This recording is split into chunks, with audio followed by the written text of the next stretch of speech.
Hospital के emergency ward में सब घबराए खड़े थे जब अचानक पता चला कि निहारिका के शॉल के अंदर निकला सांप दरअसल उसी सांप का बच्चा था जिसे राध्या बाहर दूध पिलाती देखी गई थी। और तभी सांप वाला तांत्रिक चिल्लाकर बोला कि मैडम, यही लड़की है जिसने मेरा सांप चोरी किया था।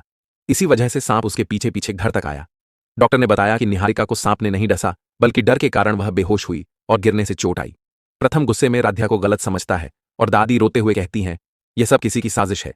लेकिन तभी लैपटॉप में रिकॉर्डिंग खुलती है जिसमें दिखता है कि सांप निहारिका के कमरे में इसलिए घुसा क्योंकि उसके शॉल पर गिरी इत्र की खुशबू ने उसे आकर्षित कर लिया था। यह देखकर तांत्रिक भी हैरान रह जाता है और स्वीकार करता है कि दूध पीना एक वहम है। राध्या ने चोरी नहीं की, बल्कि डर में पड़े सांप को रास्ता दिखाया था। प्रथम शर्मिंदा होकर राध्या से माफी मांगता है। निहारिका होश में आकर स्वीकारती है कि उसने राध्या पर शक करके गलती की और परिवार राहत की सांस लेता है। तभी जैसे ही तांत्रिक बाहर निकलता है, अचानक अस्पताल की बिजली चली जाती है और निहारिका का मॉनिटर तेज बीप देने लगता है। प्रथम घबराकर डॉक्टर को बुलाता है, लेकिन निहारिका का हाथ खुद ब खुद उठने लगता है, जैसे किसी अदृश्य शक्ति ने पकड़ लिया हो। दादी भगवान का नाम लेती है और राधा उसके पास दौड़ती है। लेकिन तभी लैपटॉप अपने आप चालू होकर वही सांप वाला वीडियो चलाता है जिसमें सांप किसी इशारे की तरफ रेंगते हुए देख रहा होता है। डॉक्टर हड़बड़ाकर इसे तकनीकी गड़बड़ बताते हैं, पर तांत्रिक पीछे मुड़कर चिल्लाता है कि सांप इस घर के किसी पुराने राज्य का रक्षक है। अचानक कमरे की खिड़की से तेज हवा चलती है और निहारिका आधी बेहोशी में बड़बड़ाती है कि शॉल में सिर्फ इत्र नहीं था, उसमें वह कंगन भी था जो स्टोर रूम में मिला था। प्रथम चौंक कर पूछता है कौन सा कंगन, और राध्या बताती है कि वही पुरानी हवेली वाला कंगन जिसे छूते ही दीवार से अजीब फुसफुसाहट सुनाई दी थी।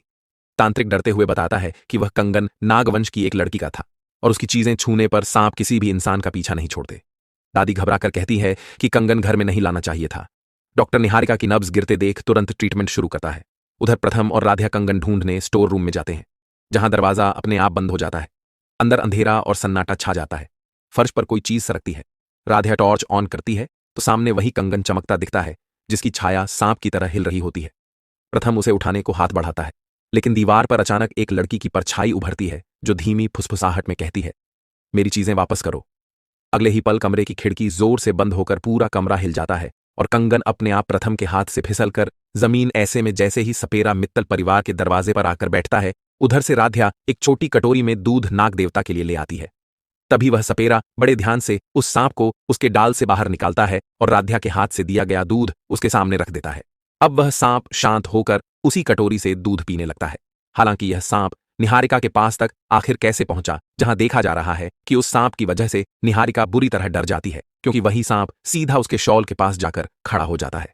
ऐसे में जैसे ही वह सपेरा मित्तल परिवार के आंगन में कदम रखता है, माहौल एकदम से बदल जाता है। घर के लोग समझ ही नहीं पाते कि अचानक से यह नया तमाशा कैसे शुरू हो गया। सपेरा सीधा दादी के पास जाकर वही कहानी सुनाता है जो पहले से उसे सिखाई गई होती है कि किसी ने उसके पिटारे में रखा सांप चुरा लिया है। दादी तुरंत ही शक की उंगली राध्या पर उठाती है, जबकि राध्या खुद हैरान रह जाती है कि आखिर उसने ऐसा किया ही क्या है। उधर सपेरा बड़ी मासूमियत से यह दिखाने लगता है कि जैसे उसे सच में राध्या पर पूरा शक है, जबकि असली मकसद कुछ और ही है। मित्तल परिवार में हलचल मच जाती है। सभी लोग राध्या को घेर लेते हैं और उसे सवाल जवाब शुरू हो जाते हैं। राध्या 1000 बार समझाती है कि उसने कोई सांप नहीं चुराया, लेकिन दादी और सपेरा मिलकर ऐसा माहौल बना देते हैं कि मानो सारी गलती उसी की हो। इधर प्रथम को भी यह मामला कुछ गड़बड़ लगता है, क्योंकि हर बार संयोग से निहारिका बच जाती है और हर बार राध्या ही फंसती है। अब प्रथम चुपचाप इस खेल को समझने की कोशिश